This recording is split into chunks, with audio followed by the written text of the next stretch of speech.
1985, 86, 87, 88, 89. For 6 straight years, the full-size pickup from GMC Truck has retained more of its original value than any other in America. That's why sales of the Sierra are growing faster than any other full-size pickup. And we intend to keep it that way in 1991 with these new Sierras. See Walker, Kingwood, Team 1, Oakland, and Weaver GMC Truck, Oil City. When I was away from home as a kid, what I missed most were the simple things. For Andy, the long weeks he spends at an out-of-town hospital could be very lonely. But thanks to the Ronald McDonald House, Andy's family has a place to stay nearby. And now you can help keep families together. When you spend $15 or more at Revco and take home this holiday bear for just $5.99, we'll give $2 to your local Ronald McDonald House. And that can help kids like Andy feel a lot better. In America, there are some 110,000 service stations. But among these thousands of choices, only a select 400 have earned the name Sunoco Ultra Service Center. Here, technicians are trained to our highest standards, and they're backed by some of the most sophisticated equipment in the business. So Sunoco Ultra Service Centers can guarantee repairs for 6,000 miles in writing. For your nearest Sunoco Ultra Service Center, call 1-800-ULTRA-94. World War II Stage Door Canteen on the next Instant Recall.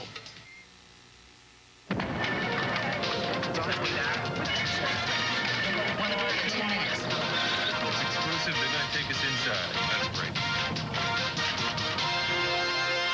There were riots in the streets of Miami last night, a neighborhood in an uproar.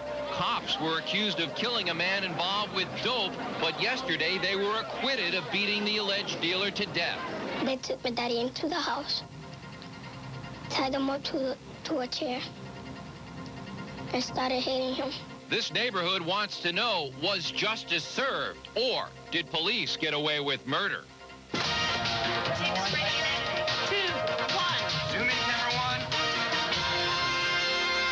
In Detroit, 8 people died when 2 planes collided yesterday on a runway, but many more lives could have been lost. I've been told by a few people I helped a few people out, so for me it was a natural thing to do. Today, the hero of the Detroit disaster. Swift is in. That's it. Ready on the set. Shoppers beware. Innocent people are being abused by department store security. They moved me from room to room, handcuffed me to a wall. They said, no, shut up, we're from the Secret Service. On Inside Edition, guards gone too far. Stand by.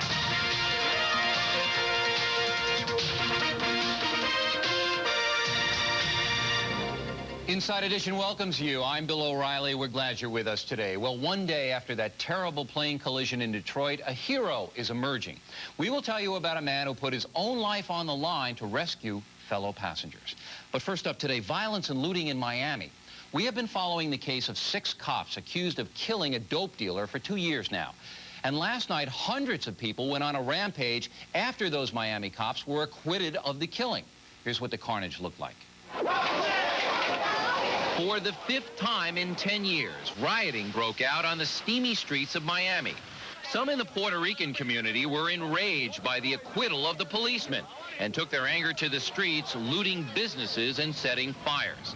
About 10 cars were set ablaze, and there were 10 arrests.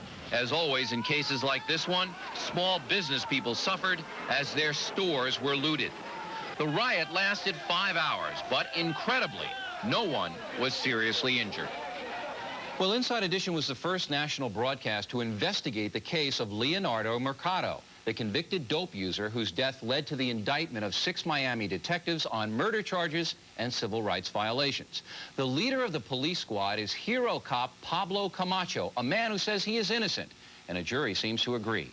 Here is the inside story of what triggered the riot last night.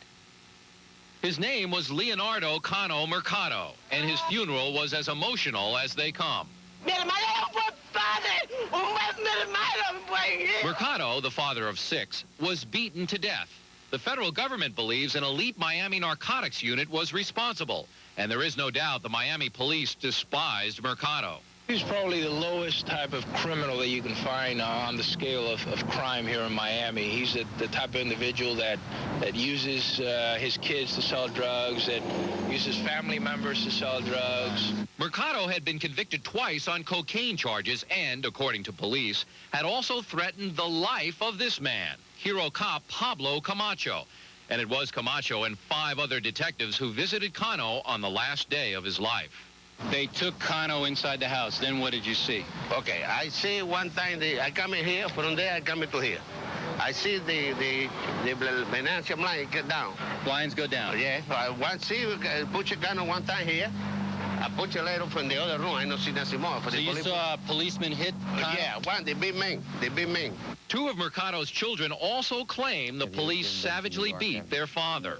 They took my daddy into the house, tied him up to a chair, and started hitting him.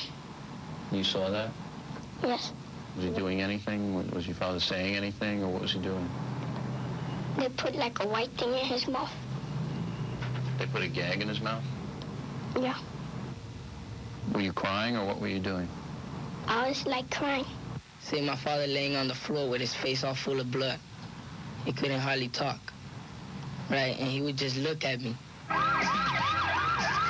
The police acknowledge it sometimes gets rough on the drug battlefield, the streets of the inner city. But the 6 cops say Mercado attacked them. When they went by the corner, they saw Mercado with drugs. So they managed to arrest him with crack. He ran into the house, a fight ensued. He tried to get a knife, and a battle and a fist fight ensued between him and the police officers. And unfortunately, he died. Was the knife found? Yes, the knife was seized by the police. After a long investigation, the state of Florida did nothing. No charges were filed against Camacho or the other 5 policemen. Enter the federal government. The feds charged the 6 with violating the civil rights of Leonardo Mercado by beating him to death. Many were angered that the state did nothing at all. Just because the state doesn't like somebody because they're a lowlife doesn't give them the right to snuff out his life, and that's what happened. The powerful Miami Herald newspaper included the 6 detectives in an article on bad cops. That devastated 14-year police veteran Pablo Camacho, who broke his silence for the first time when he talked with Inside Edition about his role in the war on drugs. This is a permanent job. This is 24 hours a day, 7 days a week, and not too many people are willing to do it. And here you got a guy, I'm willing to do it. I've done it for 14 years, and it hurt to see how the system betrayed me like this. So you really feel betrayed? I do. I do, sir. A veteran who saw combat in Vietnam, Camacho has more than 100 commendations for his police work and has been wounded a dozen times. He denies any wrongdoing in the Mercado case, and yesterday a jury agreed with him. Camacho and the other officers were completely cleared of conspiracy charges. The jury deadlocked on the murder charges. At this point, it's not clear if they will be retried. Do you think they'll retry you, and are you prepared to deal with that if they... We're ready, but that's up to the government, not up to me. You ask me, no. I don't think they are ready. Yeah. What is clear is that one man is dead, leaving behind people convinced that justice has not been done. Declare them innocent. They probably bought the jury and everybody. Maritza, ellos vuelven en enero. God is up there, and I swear to God, they're going to pay for it. Maritza, ellos vuelven en enero. At last report, things were quiet in Miami. Hundreds of police are patrolling the riot area. Next, as Inside Edition moves ahead, a hero passenger saves lives in that plane disaster yesterday. And later on, one major department store is being accused of brutalizing customers. It will never go away from me. I will always have an arrest record. My reputation will always be damaged because of it. And I will never lose the memories of that day and what they did to me.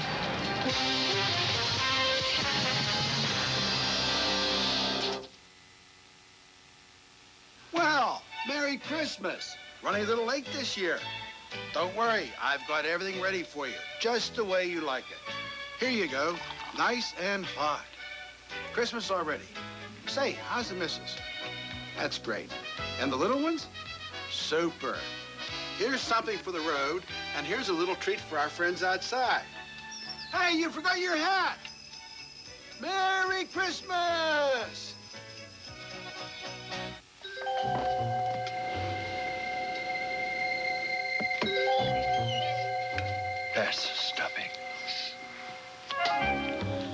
You two should be ashamed.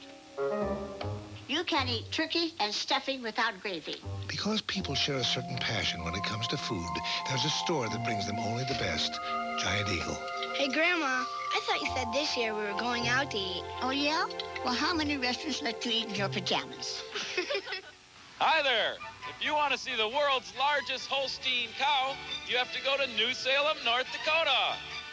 The world's largest moon, Mercer, Wisconsin. And if you want to see the world's largest statue of Paul Bunyan, go on up to Akeley, Minnesota. But if you want to see the world's largest case of beer, just go to your favorite store. The Stroh's and Stroh's Light 30-can holiday case. That's 6 extra cans.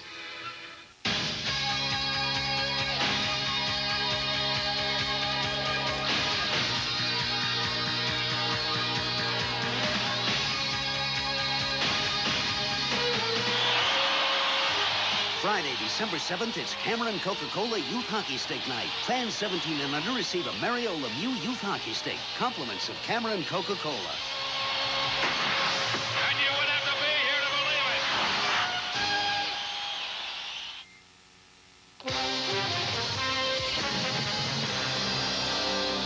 it. Investigators say it was a kerosene torch, the collision of 2 planes at the Detroit airport that killed 8 and left more than 20 seriously hurt. The cause of the disaster is now being investigated, but out of the flames and danger and tragedy has come a hero. Scott Rappaport is standing by at the Detroit airport. Scott. Bill, in the wake of the tragedy here in Detroit, a major national story, the name Fred Geyer may not ring a bell to people keeping tabs on the situation here. But for some people involved in the crash here in Detroit, it's a name they won't soon forget. It's mind-boggling to think that anyone on board this DC-9 would live to tell about it. Yet remarkably, there were many who did survive yesterday's crash between 2 Northwest planes, and their stories are riveting. But I have no idea what happened. It's just a big crash. Exploded. People just started jumping out, and then a few minutes later, it caught fire. Just chaos. It looked like it's like the whole right side of the plane had just blown off. But of all the survivor stories born from the fiery wreckage, few can compare with the tale of 53-year-old Fred Geyer, an electrical engineer from Southfield, Michigan, trapped on the DC-9 as it erupted. I stood up and looked to the back of the plane, and the whole back of the plane was totally engulfed in flames, including some of the back seats. Geyer managed to escape by jumping from the wing of the burning plane, but he was determined to stay on the scene and help the others. When I got down, I looked back, and I saw a couple of women coming out of the plane. And there was another guy standing a little ways from me. I said, let's come on and give me a hand, and we'll catch these people, because I'm sure they're not going to be able to hit the ground without hurting themselves. So we caught maybe 6 people coming off that plane. Among them, a pregnant woman, an 82-year-old woman who they had to coax down, and a man who was literally in flames. A fella come on out who was burning. He was burning top, head to foot, and his whole back was on flames. This is what accounts for the bandage on Geyer's finger. Seems that when the flames around the burning victim's neck wouldn't go out, Geyer put them out with his bare hands. I've been told by a few people I helped a few people out, so for me it was a natural thing to do, and I really feel good about that. I feel really good in helping the people out that I did help out. But no one feels better about Fred Geyer's efforts than his family, who tell us candidly they expected nothing less. We've been married almost 28 years, and I know him pretty well, and it doesn't surprise me what he did, because that's his nature. If there's somebody to help, he'll do it. If somebody needs something, he'll help them. He's always been that way. And in the midst of yesterday's tragedy, it couldn't have come at a better time. As for Fred Geyer, he says he is a lucky man, lucky to be alive and home safely with his family.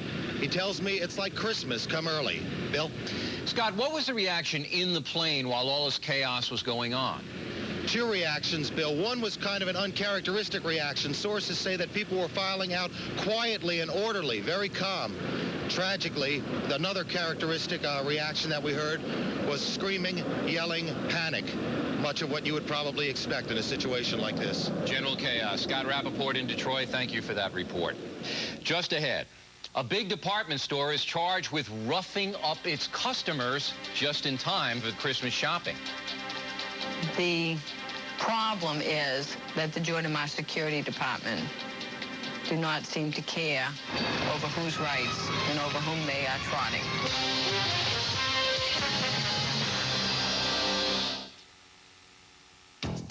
Who's going to give you a full meal deal? Dairy Queen. Juiceable hamburger and hot crisp fries with a glacier cold soft drink. And a deliciously fresh I Love This Taste sundae. Who's going to deck your halls with a collectible holiday glass?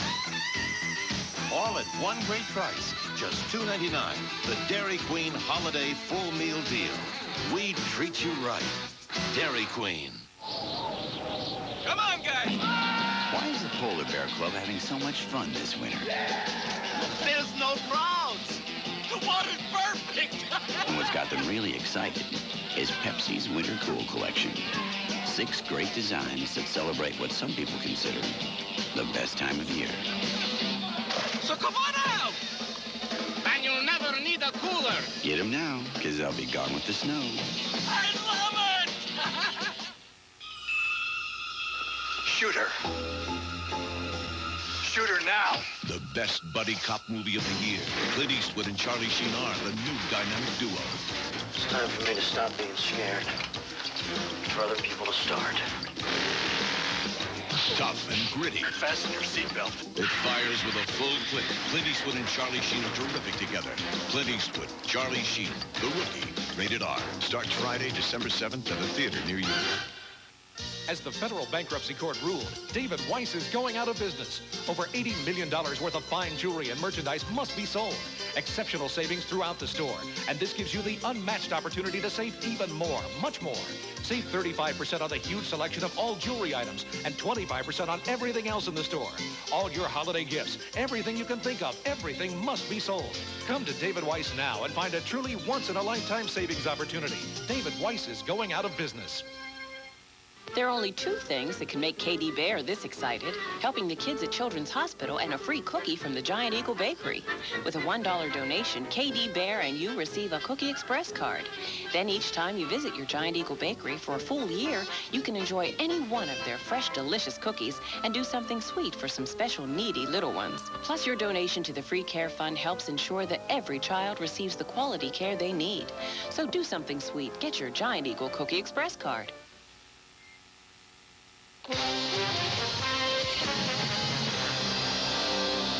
'Tis the season to be shopping, but one large department store chain has big trouble.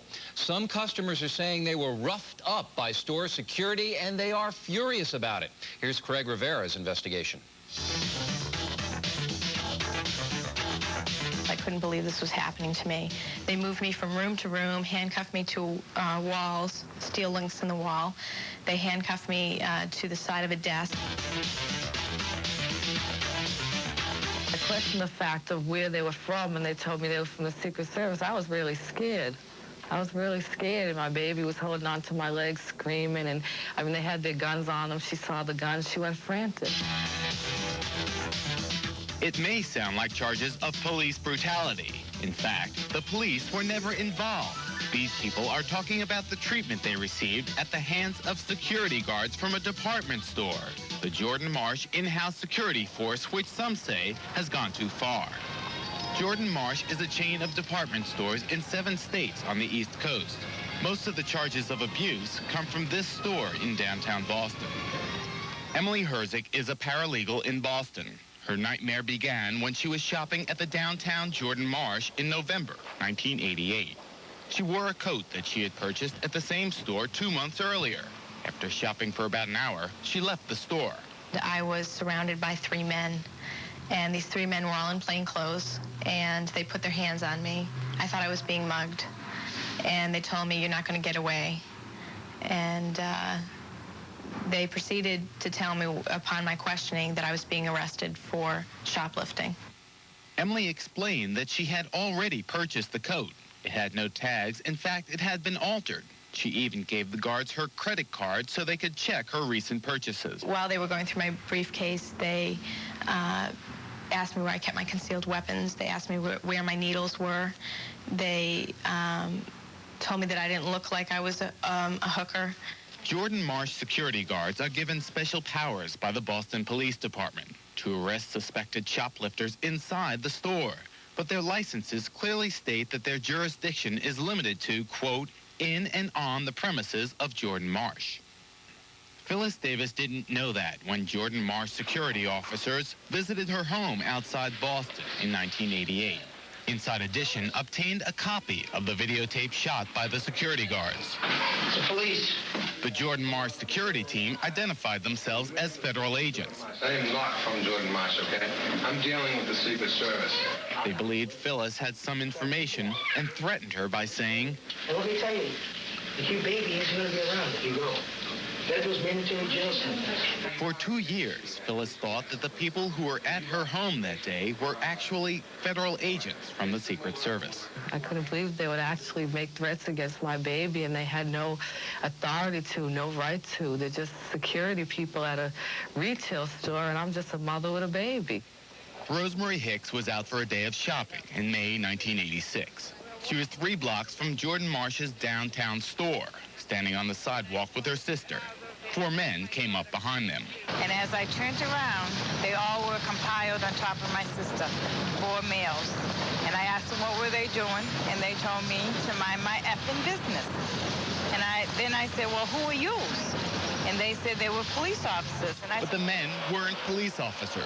They were guards from Jordan Marsh. Rosemary says they accused her and her sister of shoplifting. Then they arrested Rosemary for impersonating a police officer. All the while, she had her police badge with her. The types of behavior and conduct in which the Jordan Marsh security team have engaged would be unacceptable even if they were real police officers.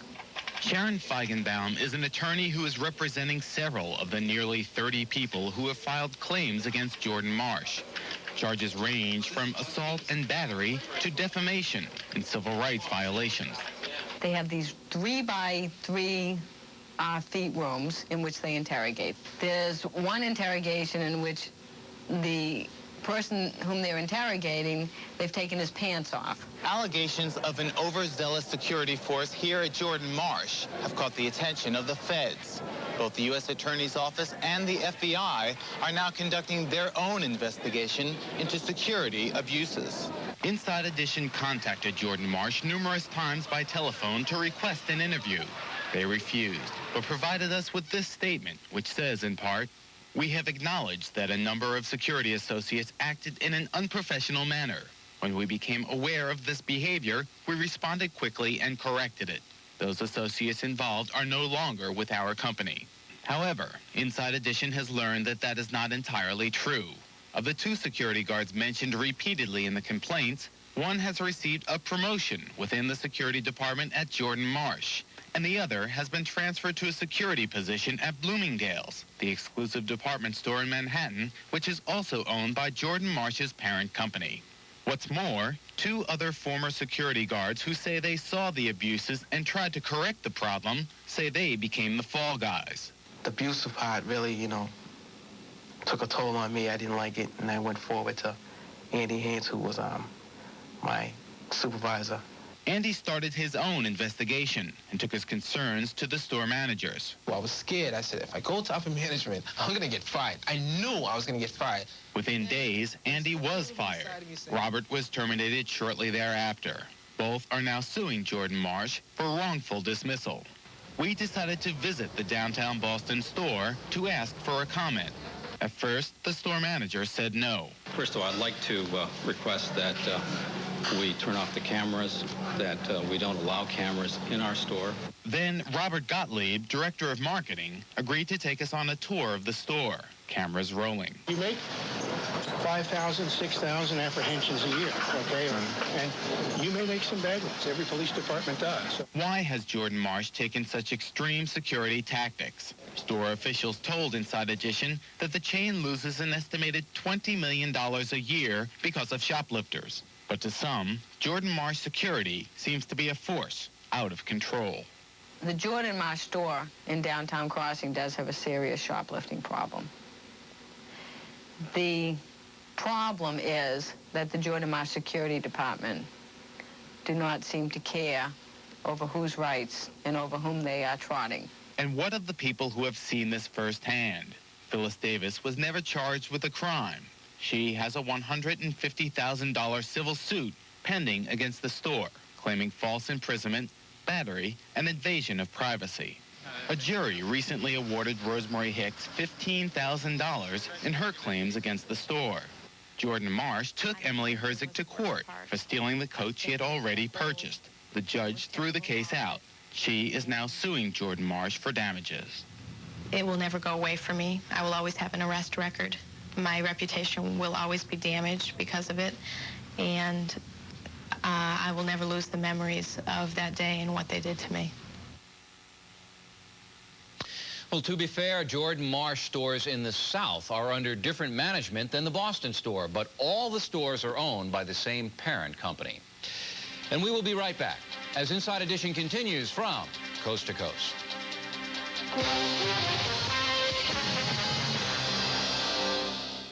Ground transportation arranged through General Rent-A-Car. General's glad to see you save with low rates and free unlimited mileage. General Rent-A-Car. Inside Edition will continue in a moment. Come Sunday, I love chasing quarterbacks.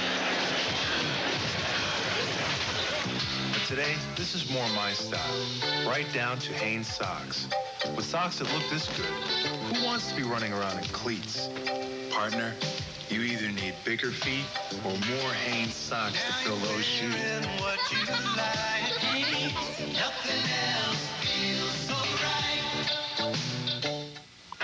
When things get tough, remember, Shake and Bake makes it easy to treat your family to plump, juicy pork chops without frying. Why fry? Shake and Bake. Are your teeth sensitive? Do they hurt? Sensodyne toothpaste can help stop the domino effect that can start with sensitivity. Then pain can make you stop brushing and can lead to tooth loss. Sensodyne toothpaste helps stop the pain and the domino effect.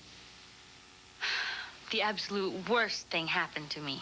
Every holiday season, lots of people face a greeting card crisis. I was going to send a card to this guy, Michael. That's why at Revco, you'll find hundreds of forget-me-not cards from American Greetings. But I didn't even know if he liked me. So I chickened out. Cards for special people and special occasions. So what do I get today? A card from Michael. Remember your forget-me-not holiday cards now at Revco.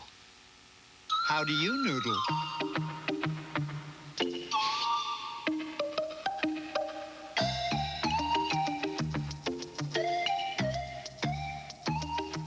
Well, no matter how you noodle, more people enjoy noodling with Cup of Noodles.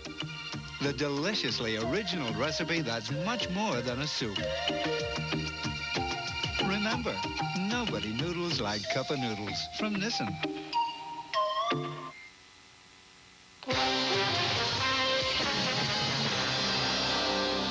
And here's what's upcoming on Inside Edition.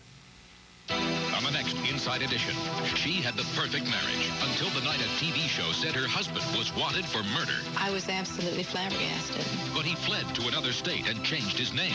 The main piece of evidence, a 9-shot handgun. Wisconsin wants him back, and so does his wife. It is so ludicrous. The man that they portrayed is not the man I know. Inside Edition. On the inside, it's a whole different story. Well, that's it for us today, and a busy day it was. We hope you've enjoyed Inside Edition. I'm Bill O'Reilly. We'll see you again tomorrow.